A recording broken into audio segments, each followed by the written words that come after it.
Oi, eu sou a Sara e o vídeo de hoje é um bate-papo sobre padrões de beleza e autoestima. Bem, na semana passada eu estava assistindo uma série e uma cena me chamou muita atenção. A série em questão é a The Marvelous Mrs. Maisel, que é uma série da Amazon Prime que se passa nos anos 50. E a cena acontece logo no primeiro episódio. A Mrs. Maisel, que é a protagonista da série, ela tá então casada. E toda noite ela tem um certo ritual. Assim que o marido dela adormece, ela corre pro banheiro, lava o rosto, passa creme, tira os cílios postiços, faz aqueles cachinhos típicos dos anos 50 e aí sim ela volta pra cama e adormece. Aí a noite passa, no dia seguinte, assim que o sol nasce, mas antes do marido dela acordar, ela volta pro banheiro, lava o rosto, tira o creme hidratante, faz maquiagem, faz todo o seu penteado, se arruma toda e aí sim ela volta pra cama para que quando o marido dela acorde, ache que ela acordou daquele jeito, perfeita, belíssima, toda arrumada daquele jeito. E o mais interessante é que essa cena se repete na série. Por várias vezes, a Miss Maisel, ela faz o mesmo ritual. E o que é interessante também é que não é só a Miss Maisel.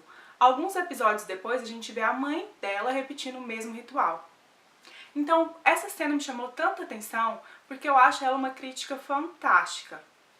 Primeiro, a gente costuma repetir ideais sobre outros assuntos e também ideais de beleza de uma geração para outra.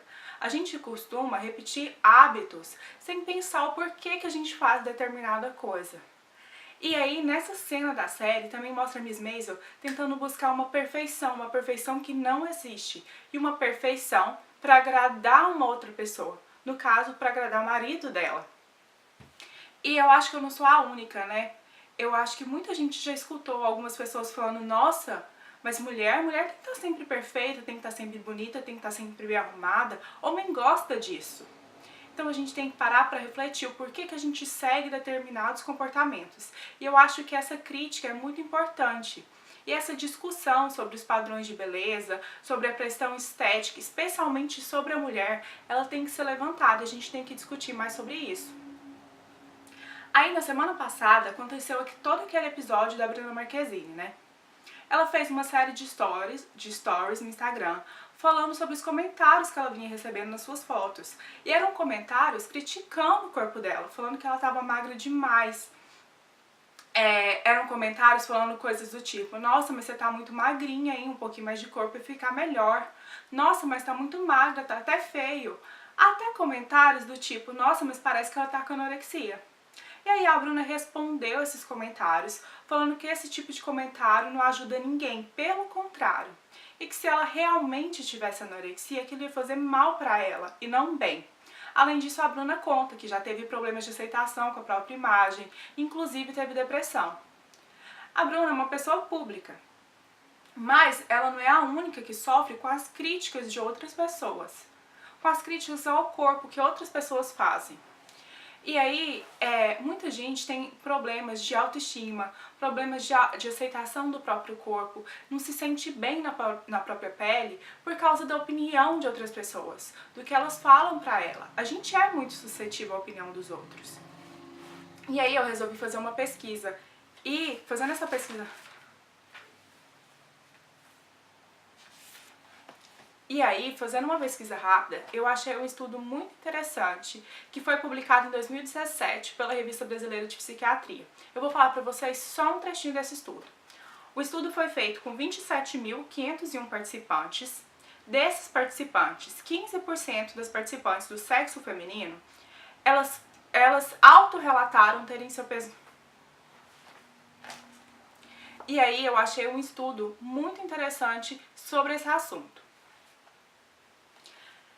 Uma pesquisa publicada. E aí eu resolvi fazer uma pesquisa. E rapidamente eu achei um artigo que eu achei muito... E aí outro dia eu fiz uma pesquisa.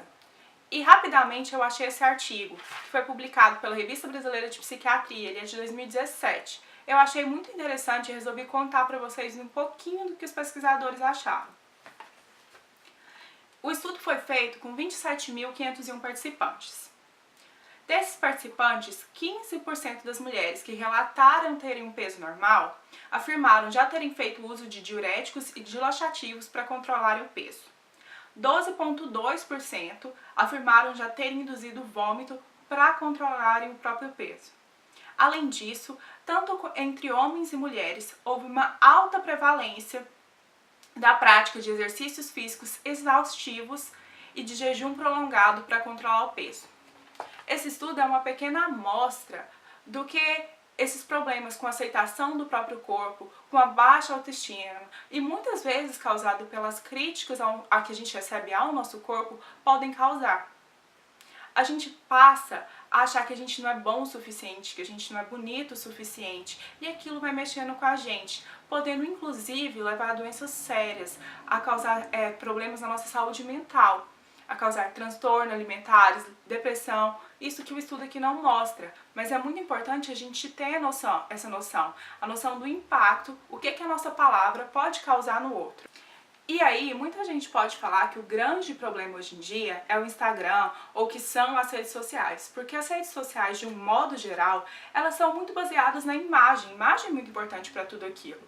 E hoje em dia, qualquer pessoa pode pegar um celular e colocar um filtro na sua foto no Instagram.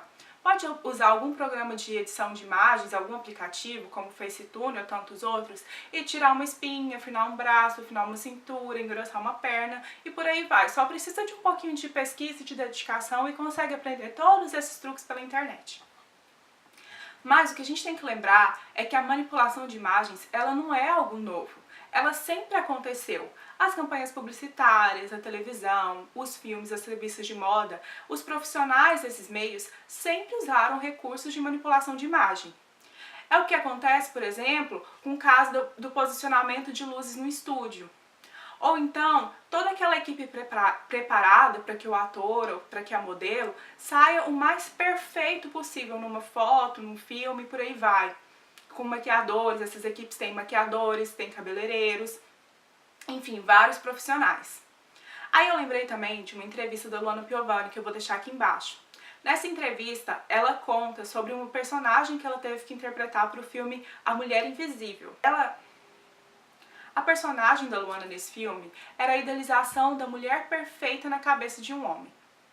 E aí, para fazer a personagem, ela conta nessa entrevista que ela gastava 3 horas fazendo maquiagem, 2 horas fazendo cabelo, tinha toda uma equipe ao redor, controlando para que tudo saísse o mais perto da perfeição possível e que mesmo assim, algumas imagens ainda eram retocadas.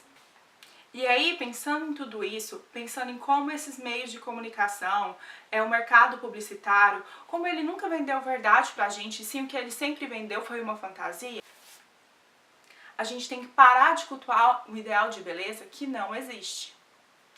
Eu também lembrei de um livro que foi recentemente reeditado aqui no Brasil e que fala sobre isso, fala sobre os padrões de beleza, fala do impacto dos padrões de beleza diretamente na mulher, no mercado de trabalho. É um livro muito legal, que se chama O Mito da Beleza, ele é da Naomi Wolf. Eu vou ler para vocês um trechinho do livro que se relaciona muito com essa história da Luana Piovani. A autora fala o seguinte: a beleza ideal é ideal porque não existe. As mulheres só são belezas perfeitas a uma certa distância. E aí, a autora continua. Além dessa reflexão que ela traz, ela fala também que não existe uma beleza universal, ou seja, não existe um padrão de beleza que vale para o mundo inteiro. Mas o que existe realmente são padrões de belezas locais.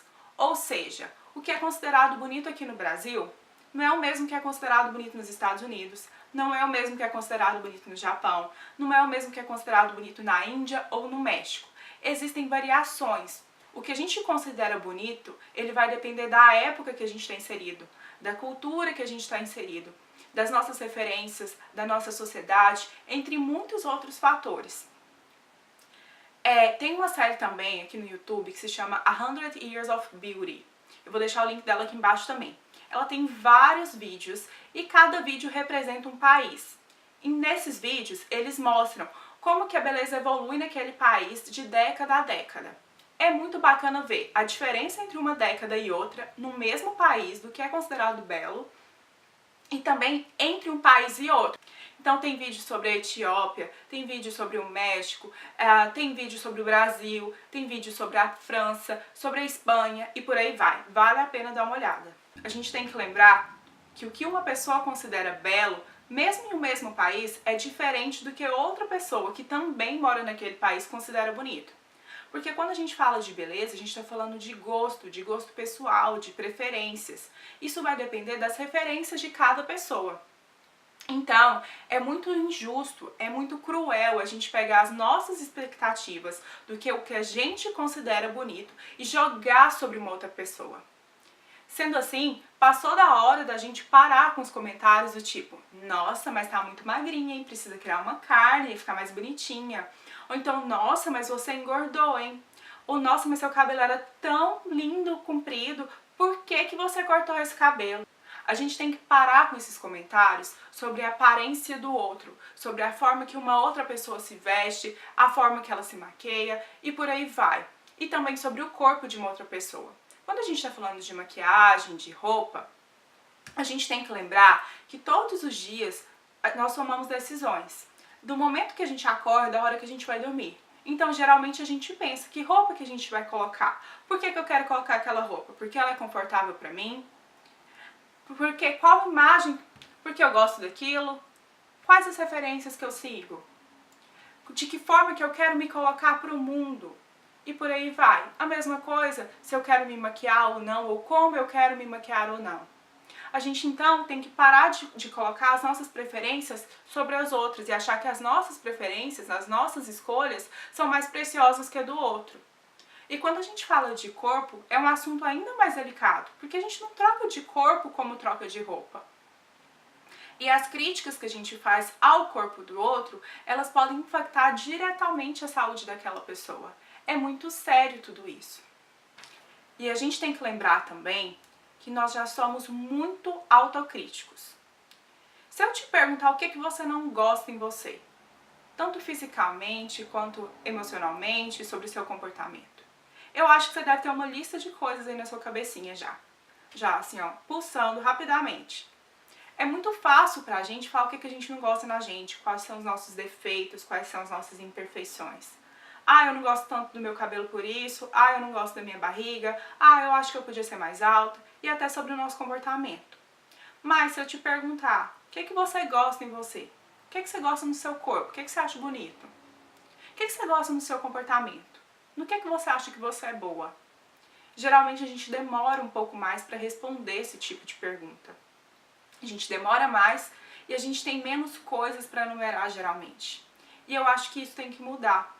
Quando a gente passa a se conhecer melhor, saber o espaço que a gente ocupa no mundo, reconhecendo as nossas qualidades, a gente consegue se blindar um pouco mais das críticas que a gente recebe do mundo, das outras pessoas. Isso faz bem pra gente. E aí fica o recado de hoje. Seja mais gentil com você e seja mais gentil com o outro.